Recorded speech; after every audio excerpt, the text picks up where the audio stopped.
Tungjajieta Mirsera to Inside Albania with me, Alice Taylor. This week, much of my focus is not so much inside Albania, but on neighbouring Kosovo, where a series of tragic events have triggered something of a regional and international crisis. I will be joined today by Kosovo's foreign minister and a researcher whose work to highlight the systematic removal of Albanians from the Serbian civil registry. In terms of Albania, I'll be speaking to the Deputy Minister of Finance to discuss this week's Economy Minister meeting in Tirana and a few points to do with the European Investment Bank. In the early hours of Sunday morning, a Kosovo police patrol was ambushed by some 30 heavily armed gunmen, accompanied by armoured vehicles, leaving one officer dead and others wounded. The men fled to a local monastery where they barricaded themselves in and traded gunfire with police for hours. A reported 4 terrorist suspects were killed, which prompted Belgrade to declare a day of mourning for them, much to the anger of much of the international community. The Kosovo government has since published documents showing that one of the deceased was the personal bodyguard of Serbian intelligence chief Aleksandar Vulin, and that one of the seized grenade launchers was provided by the Serbian army. Drone footage published online has also shown that one of those leading the group in the monastery is the deputy head of Serbian list, Milan Radocic, a party who resigned en masse from Kosovo institutions last year, triggering a chain of events that led to significant escalation in North Kosovo before the summer.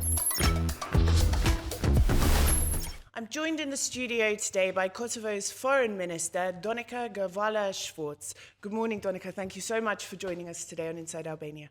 Thank you so much for inviting me. So I want to start sort of at what happened just after Sunday's incidents. So the European Union came out with a statement. They didn't initially refer to what happened on Sunday as a terrorist attack. You reacted quite strongly to that. You criticised Borrell for this, quite rightly so. And then in a subsequent statement, they did call it a terrorist attack, which I was quite surprised at, but also quite happy about. From what I see, the US has not so far called it a terrorist attack. But what I want to understand from you is, what are the international community saying to you about the incidents on Sunday? Have you spoken to US colleagues about the terminology they're using as well? And do you think we could be seeing a shift in the way that the international community are looking towards Serbia, considering, I would say, and I'm sure you would agree, previously they've been a bit soft? These are a lot of questions in one. So I will start with Sunday and would say incidents look different. It was a clear terrorist attack on Kosovo, on our sovereignty. It was an open aggression from the side of Serbia. And it was not a surprise for us, because we have seen the moves all these months. We have tried to talk to our partners, allies and friends so that they would help us to prevent such actions. So what happened on Sunday is sad because one police officer lost his life on duty. But what happened on Sunday is really no surprise at all for our institution. Maybe not the amount of weapons that have been found, maybe not the amount of the uniforms that have been found, but it was clear for us that Serbia is not interested at all in being active in a process of dialogue in Brussels, that they are acting to being interested and at the same time blocking every progress in this dialogue process so that they could continue with the other plans that they had.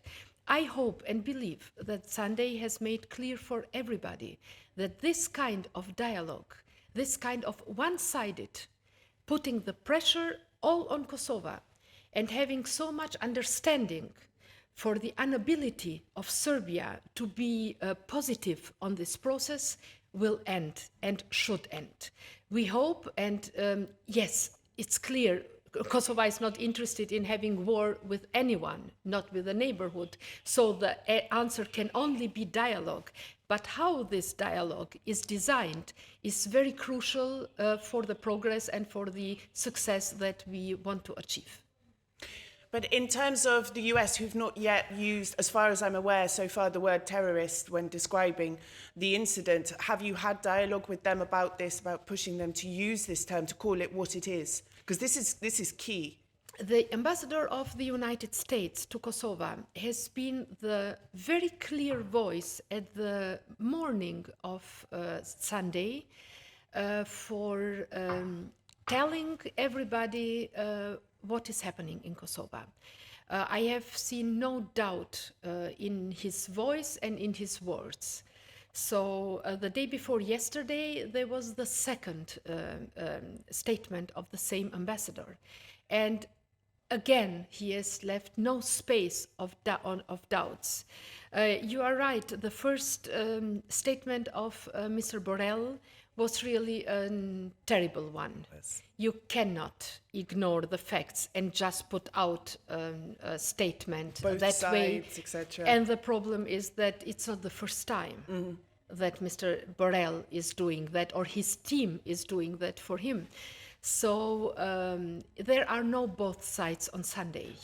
There are definitely no both sides. It was a clear attack on our state, on our country, and it should be named like that. I do not know how the terminology will develop, but I have a profound trust in our partners and friends that they will be able to name the developments of Sunday with the name that they deserve, and that we will enter in a different stage on looking where are the open doors to improve some kind of success in our regional cooperation and in having a better neighborhood that we have until now. Definitely, Sunday has changed for us everything.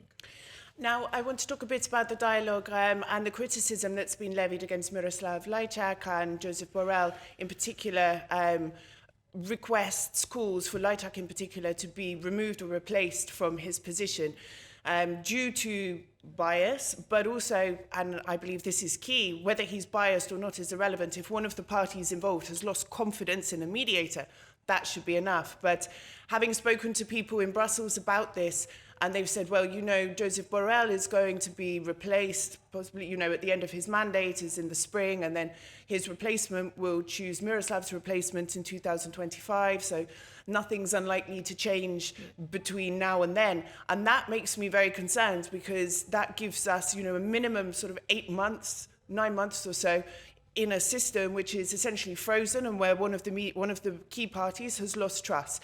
Then you add in the context of Sunday into this, and it becomes even more concerning. You know, I see the situation in Kosovo like a tinderbox.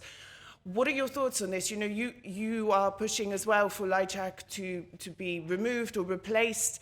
In the context of Sunday, what happens now? Can we keep things under control until the end of the mandate?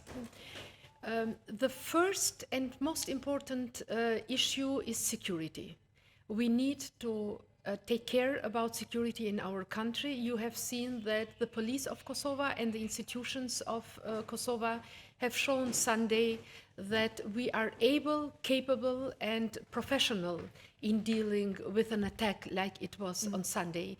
I'm very proud that not one single civil casualty has happened on day, and you can imagine by that amount of weapons for hundreds of people, it could be very, very easy to have incidents and casualties among the civil persons. So this is, our institutions have shown on Sunday that we want and we can be responsible for security in our country and to provide security for every single citizen of Kosovo, despite their religious or ethnical background.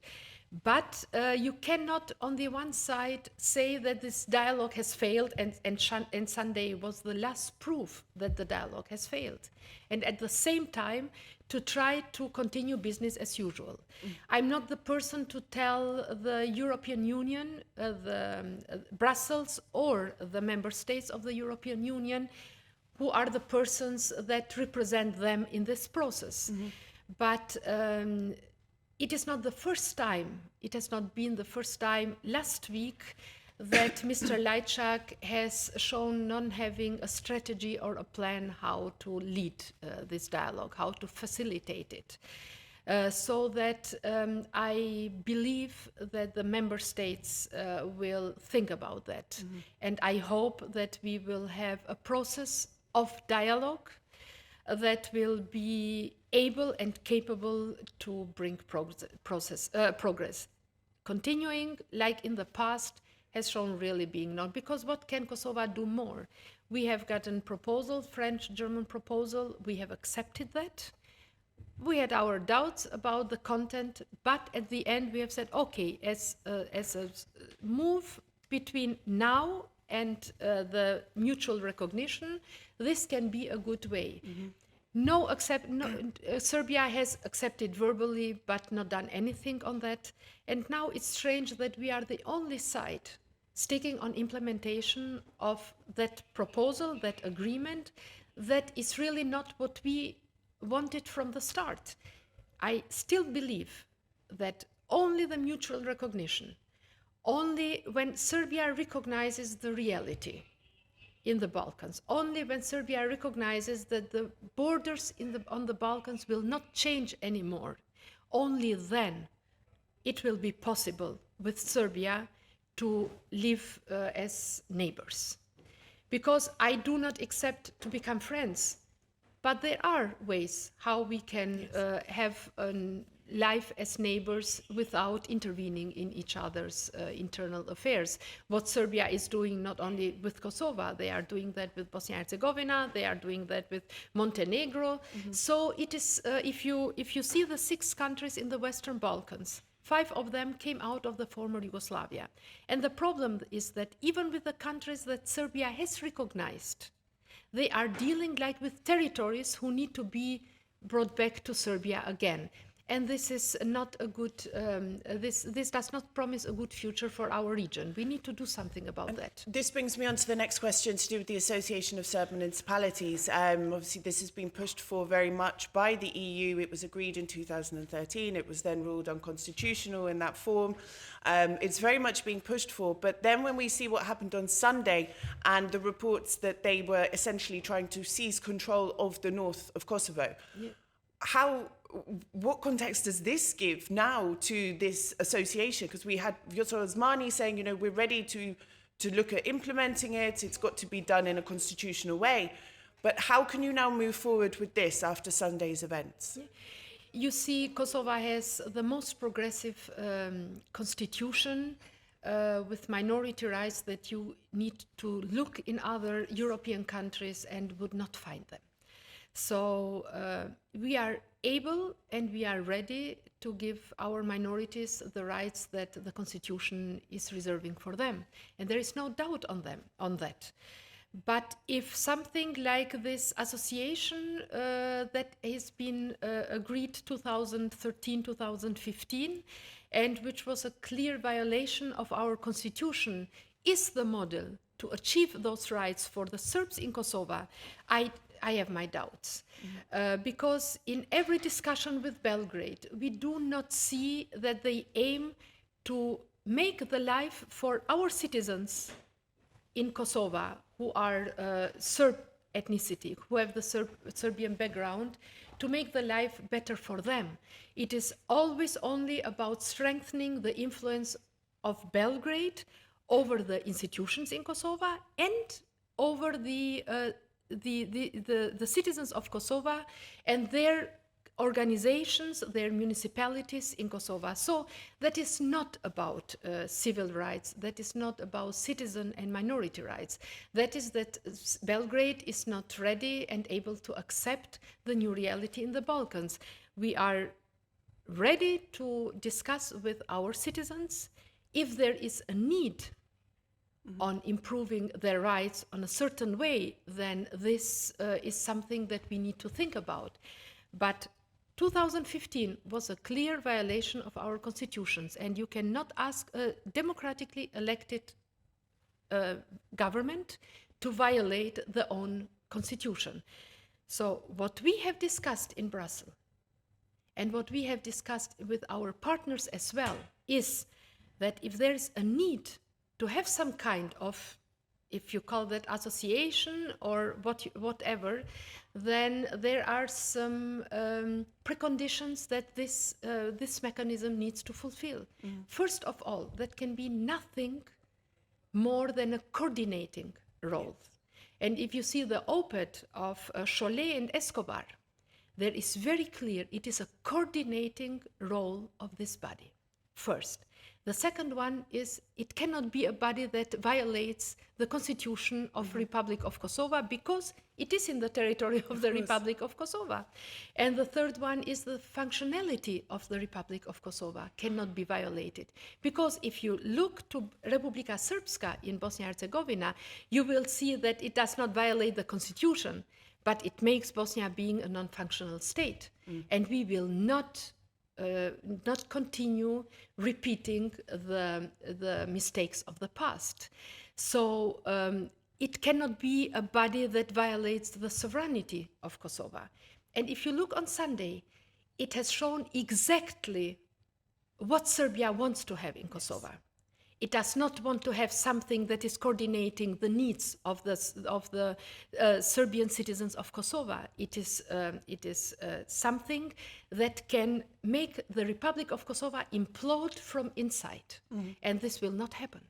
You cannot ask a government doing this, having the experience of Bosnia and Herzegovina with Republika Srpska and having the experience of Serbia that has not changed since Milosevic. This is the problem, and we need to deal with the problem and not with the symptoms. I've been trying to unpick it. How on earth did that amount of ammunition, armored vehicles, personnel, and a plan of that type, how was it able to unfold under the nose of KFOR? What is their role there? Why were they not more aware of this? Should Interpol have had some awareness? Europol, we know there's arms smuggling going on in this area as well. How did it get to this stage? Have you had some tough conversations with these stakeholders? Since months, we are telling our partners and allies that, and we have had some of police actions in stopping vehicles which were full with arms. We had not the feeling that they were ready to listen to our concerns. Our feeling was that they wanted to interpret them for themselves as if we want to find a way out of the dialogue process, and not seeing that Kosovo was the single serious party in this dialogue process interested to find a solution, not for the government, but for the future of the citizens. We're simply having a government which has won more than 50% in the last elections.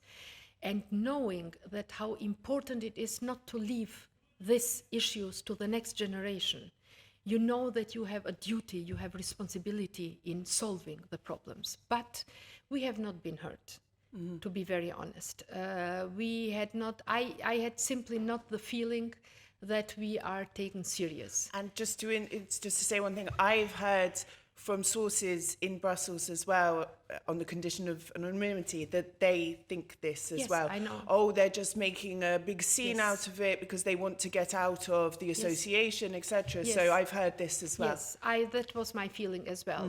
Nobody told it openly to me, but you see your counterpart is not really convinced on what you are saying. So this is point one.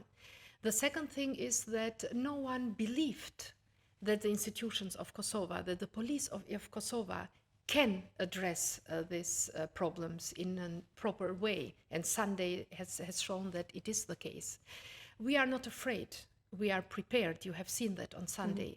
But we are very vigilant because we know that maybe it's not the first and the last. Yes. We know that Serbia, until they got a clear response from the international community, from important countries, for Serbia as well, they will not stop their attempts to destabilize not only Kosovo, but the other countries in the region as well. So it is very important in the next day, first of all, to have a very strong language in condemning the terror acts which were sponsored by Serbia. I don't believe that anyone has any more doubts that this came directly from Serbia. Yes.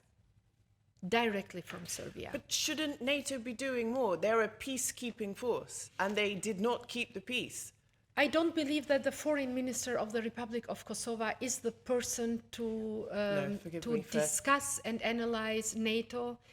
You know, in Kosovo, NATO is the organization that, because of our experience in the past, and because of our security issues with the neighbor, the NATO is in the mind and in the heart of every one of our citizens. We have a support of more than 90% of our citizens do favor NATO membership and the EU membership. So I believe that NATO should show a signal towards the citizens of Kosovo in opening the door for Kosovo. A NATO membership of Kosovo is one of the most important steps that will make our region more peaceful and more stable. There are no ways on achieving this with Serbia only. The European and Euro-Atlantic path of Kosovo, and Kosovo, not only this government, all governments of Kosovo have had this orientation only to European Union. We have not made any experiments in this country here in Albania. You know the experiments with Open Balkans. We never had a doubt what our way is and our orientation. We never had an alternative to the European Union. Some of the politicians do comment this as something very naive, but we are very straight in telling what we want and what we do not want. And our way is a Euro-Atlantic way. So we need to make a step towards NATO, and NATO needs to make the structure of NATO a step towards Kosovo so that the whole region is not running into a new war.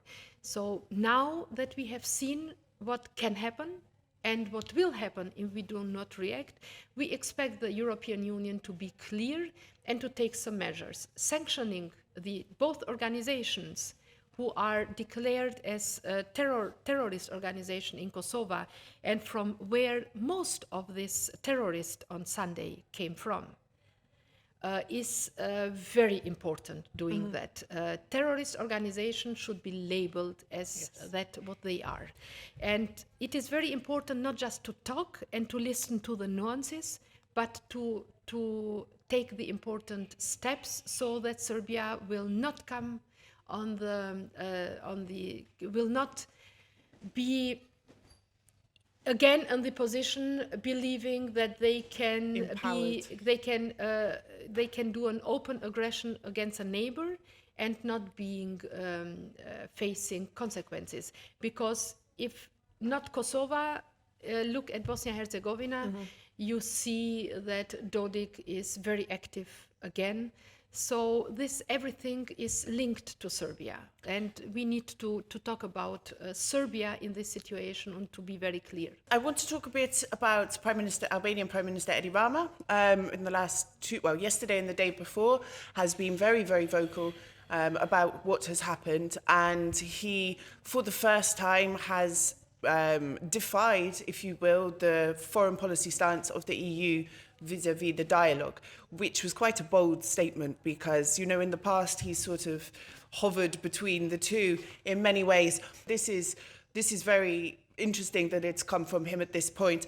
What I want to understand from you is, do you think there should be more support coming from other countries in the region in terms of Kosovo? Do you feel there's anything missing there? And as Rama mentioned yesterday, maybe the dialogue should be sort of upgraded to a more regional sort of conference with a peace theme to it. Do you think this is something that Kosovo would consider as well? I'm afraid when I hear conferences, because I'm reminded what happened in the 90s, from conference to conference to conference to conference, while the people in Bosnia and Herzegovina were dying. So this is a very dangerous proposal. We do not need international conferences. We are sovereign states, and we need a process that is honest and sincere and that opens real ways and doors for Kosovo and Serbia to have the chance in normalizing their relations. So from my view, the international conferences are a question of the past, not of the present. We are now in a quite different situation, and the institutions of Kosovo have shown on Sunday again that they are able to provide security for all citizens, all of them, not only the more than 90% majority Albanians. So that's why I hope that not only Prime Minister Rama, but the others in the region as well, will be stronger in looking for real solutions and not for those who are so easy to say but who have not any impact on the ground. I was so happy that my Albanian counterpart, the new foreign minister of Albania and the Minister of Interior of Albania have been participating in the funeral, attending the funeral in Kosovo for the killed police officer. And I believe that not only for the family and the institution, but for the citizens of Kosovo, his presence was very important, because we have no partner not in the region, but in the world that is closer to our hearts and minds than Albania.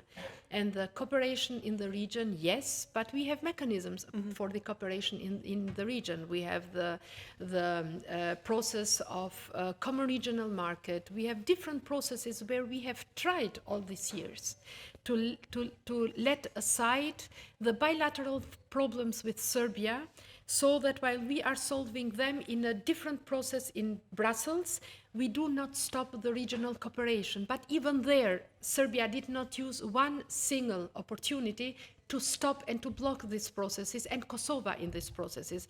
You see now, next week here will be the Berlin process continuation, the ministerial meeting. And we have signed 3 agreements. And one of the countries, Bosnia-Herzegovina, because of Dodik, not because of the federation, has not made a move on that. Why not ratified? Because then this would be an opportunity for citizens of Kosovo to travel free through the whole Balkans. So while Serbia has engaged with Kosovo last year in allowing to our citizens on both sides to travel with ID cards, now the way through Dodik has been used to block. So regional cooperation is very important for us all. Sometimes it's a good chance to overcome bilateral issues, but then you need to have the will on all sides, and we do not see that will. I am attending a lot of multilateral meetings where the Serbian counterpart is there, and it is really incredible how difficult it is to discuss simple issues from which all our citizens could benefit so much. So again, I do not want to misuse this Sunday, but we want to show that this is a point where everybody that wants to see what is happening in our region has a clear picture, not only for Kosovo, but for the whole region. Donika, thank you very much. I thank you. This week, as I mentioned, we are returning to the Presevo Valley in southern Serbia, where recently published research has shone a light on a serious situation for ethnic Albanians which live in the region. Dr. Flora Farati Sashameyer is a lecturer at the University of Göttingen in Germany, where she teaches about political construction of Europe. Her research focuses on inter-ethnic reconciliation processes, peace building in post-war societies, religious othering, and minority rights. Her most recent scientific publication for Max Planck Institute is entitled Serbia's Pacifization Policy Towards the Albanian Minority, How Southern Serbia is Being Turned Ethnically Serbian. It has received wide attention in the international media.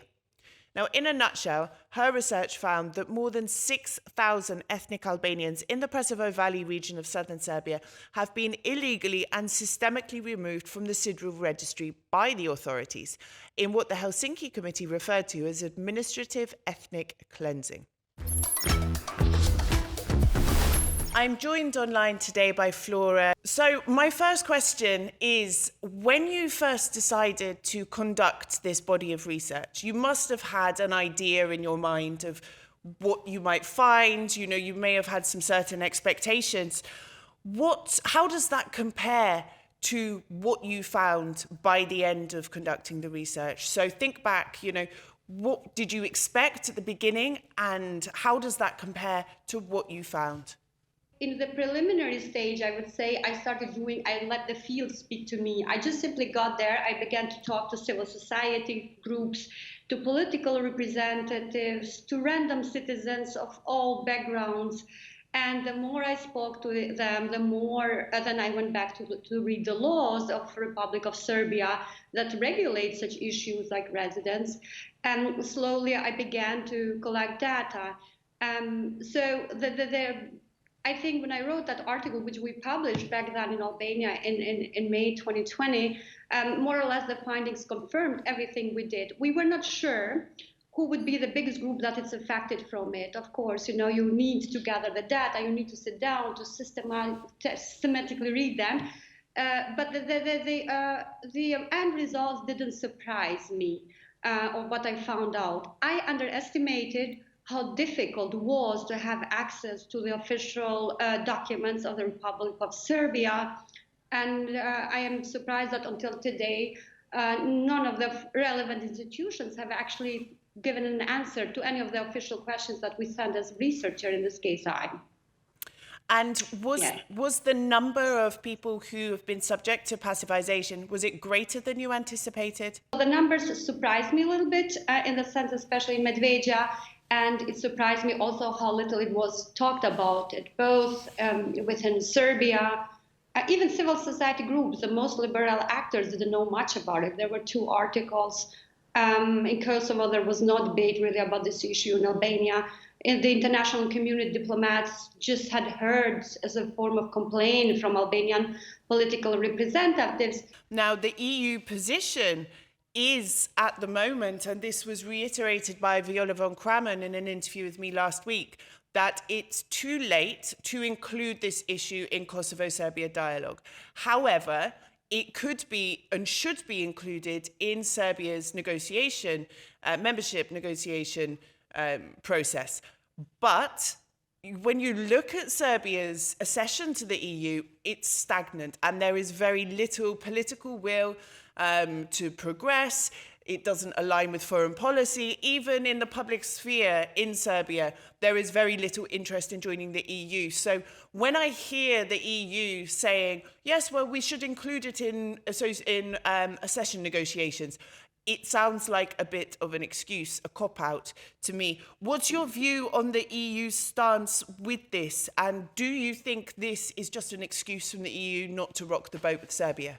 When the members or representatives of the EU, be it from the European Parliament or the Commission or any other of the EU bodies, are saying that the issue of Albanian minority from Serbia was not included in the dialogue talks before, and nobody brought this up. Actually, they are saying, unfortunately, the truth. I've heard this many times. So there's no evidence that the Kosovo representatives have brought the issue of Albanians during the talks, in the EU-facilitated talks in Brussels. But, you know, we're talking in 2023, and so much has happened in the region since then.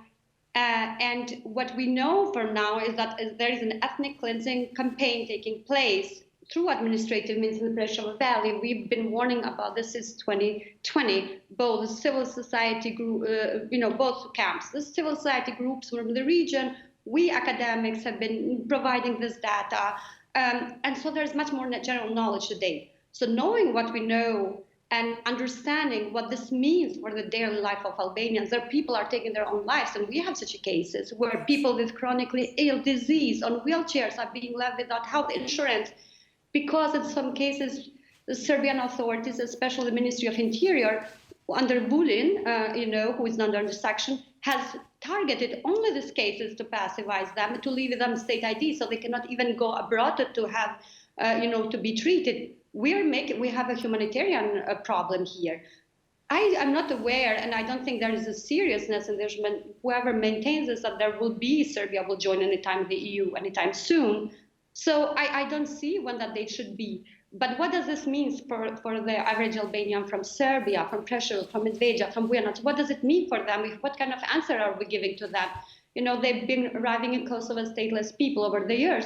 Serbia is not sending to them as a gift to the Kosovo government. They're sending them as a source of pressure. They're violating all the laws that they have signed, including the Framework Convention from the Protection of Minorities. And they're doing the opposite of, they're violating their own constitutions.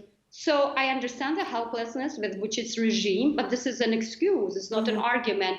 And of course, there is a room to include the question of Albanian minority. It would be wise to do so, yes, because this problem is here to stay for all. Why do you think the EU are not so keen to really push Serbia on this and other issues? This is something we're seeing a lot.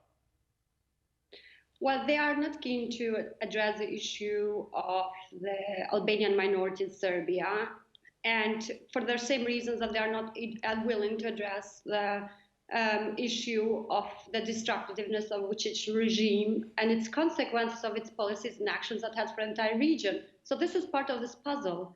And part of helplessness, if you will.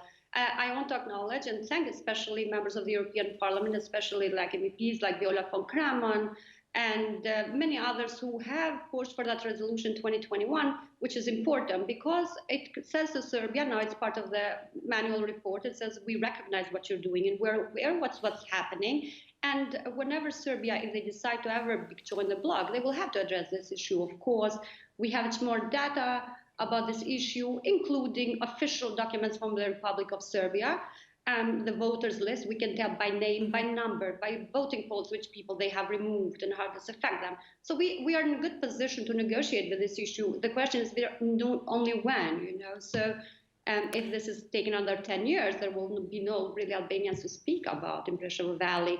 And so there is a degree of helplessness, but we, at the same time, I am encouraged because we have so much data. And so the attention, diplomatic efforts should be, directed at different levels. As I said, European Court of Human Rights would be a good address right now, and the Albanian political representatives from the Valley need to start some legal processes against the state of Serbia for this issue. Have they, to date, collectively or individually, taken any steps to regain their rights through legal means? I have not seen proactive discussions on this. I'm not sure. I think that it could be that the political costs are too high. We know what kind of state Serbia is. It probably would find a way to, bring them to raise cases against them. I'm not quite sure. I cannot answer this question, but I can say as an observer, as an academic expert of the region, that there has not been a political willingness to take this issue seriously, unfortunately. Flora, this is a very complex issue. It's a human rights issue. It's a rule of law issue. It's a political issue. It's very, very complex. But thank you for the immense amount of work you've done to bring this to the fore. And I hope that we will start to see a bit more political will from Brussels and the region in finding a resolution to this. The Berlin summit is just a couple of weeks away, and this week Tirana hosted a meeting of 20 EU and regional economy ministers. They came together to discuss business, economics, EU initiatives and funding, as well as the way forward in terms of cooperation. I'm joined today by Endrit Uzairai, Deputy Minister of Finance, to find out a bit more about what went on. Endrit, this week Tirana hosted a conference of 20 EU and regional economy ministers. From what I understand from the conclusions, it's quite technical. So I was wondering, can you give me a sort of bite-sized overview of what came out of the meeting? Essentially, the meeting with the ministers was a discussion to see where we are with the intra-regional cooperation to begin with, and how we can improve the cooperation of the entire region with the the European Union. There is one additional element in all of this. All of the countries are negotiating their integration into the European Union. Now, the Commission has pushed for something which is called the accelerated integration. What this essentially means is that the Western Balkan countries can become part of various EU initiatives or EU bodies without being full members of the European Union. So the context that we were discussing 2 days ago, or what was it, 4 days ago, was exactly how we can benefit as a region from these European Union bodies. The vision, and what I would like the listeners to try to think and visualize, is the idea of a truck of goods which leaves the port of Trieste in northeastern Italy, and has to travel across the Balkans to go maybe to Patras to make the final deliveries in Patras in Greece, in Varna in Bulgaria, or maybe all the way to Istanbul, but we'll have to make a number of deliveries across the Balkans. We want this process to be as seamless as possible. We want that truck to enter the Balkans region without any delays at customs, obtain all possible certifications almost seamlessly, and travel as soon as possible to go to all the other corners of the Balkans. In order for this to happen, a number of technical issues have to be resolved. These are issues that have to do with licensing for goods. So any license that is provided by any country in the Western Balkans first has to be recognized by other Western Balkan countries, but it also has to be recognized by the European Union countries. There was one statistic that really jumped out at me, and that was that there are 6,000 Albanian businesses which have already met the criteria to operate within the EU. And what I wanted to understand from you is, what are the main sectors that these businesses are in? What are the sort of conditions and criteria referred to? And what are the short and long-term targets in terms of increasing this number? So the sectors are different across the Western Balkans. As you already know, for example, Albania is quite good at exporting already a number of manufactured products in the textile industry, for example, in the European Union. We need to improve our exports of food products. We need to obtain a number of licenses and a number of certifications that would allow us to export a lot more to the European Union. This is the Albania case. Other countries vary. Other countries might have a different issue. Most importantly, we also need to improve a lot of our certifications for various services that we offer. We have a number of services that people or European citizens already come to enjoy in Albania. For example, dentistry is quite famous. Hair transplants, I see lots of people in blocks. Exactly, all of those issues, for example, all right, that as you already know. But we can also, instead of having Europeans come and obtain these services in Albania, which is, of course, quite positive, we might want European professional or Western Balkans professionals to provide these services in the European Union. Mm-hmm. In order for them to do that, they need to obtain a number of certificates and licenses varying on their own profession. And as you said, there are 6,000 businesses now that are already ready to operate. Most of these businesses are called authorized economic operators. So these are businesses that are already certified to export a number of products. We, of course, would want, as a region, to improve this number. I read yesterday that the governor of the Bank of Albania said that Albania should be a part of the single euro payments area. I think he said it could save the economy around 14 million a year.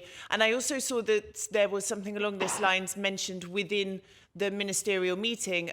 They called for the integration of payment systems of the central banks of the region into the European one. That was actually one of the main topics that we discussed at the meeting. The third session of the ministerial meeting was entirely devoted to financial market-related issues. And this is one of the areas where we can benefit from the accelerated integration process that the European Union is providing and opening the doors for the Western Balkans countries. We as a region want to become part of this, even before we become fully integrated in the European Union. The benefits, I think, go without saying, right?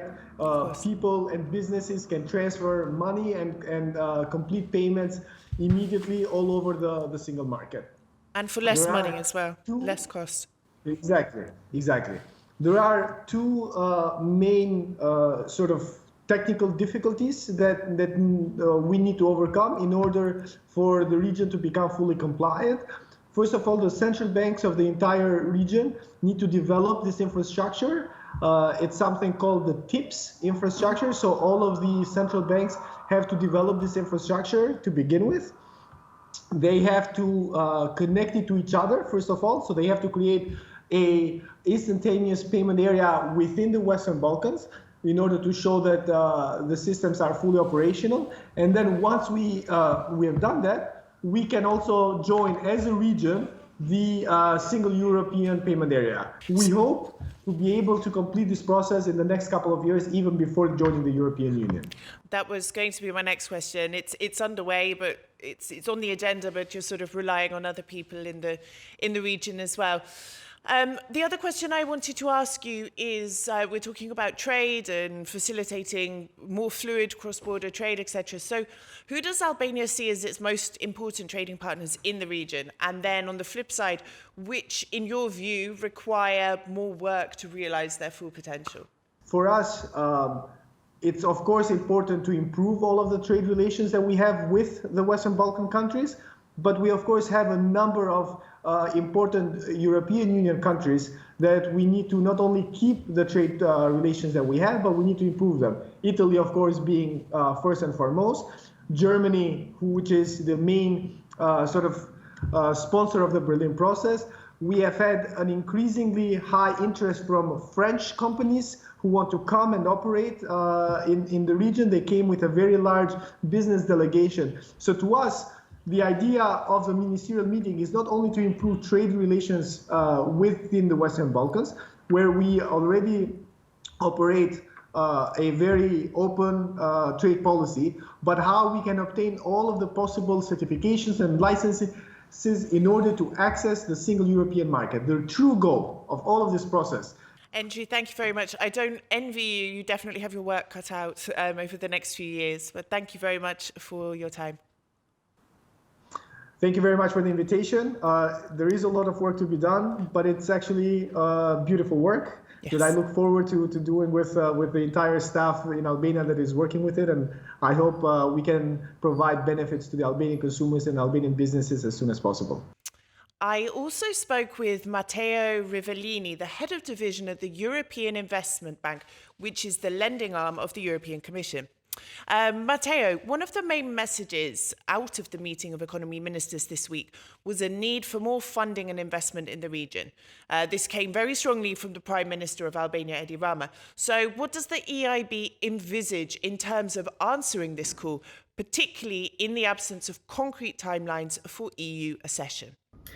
In the Western Balkans, since 2009, EIB Global has invested almost 11 billion euros to support the strategic infrastructures like trans-European networks, as well as small and medium enterprises. In Albania, we have supported so far a number of projects for the environment sector, for the transport sector, for the urban regeneration in Tirana.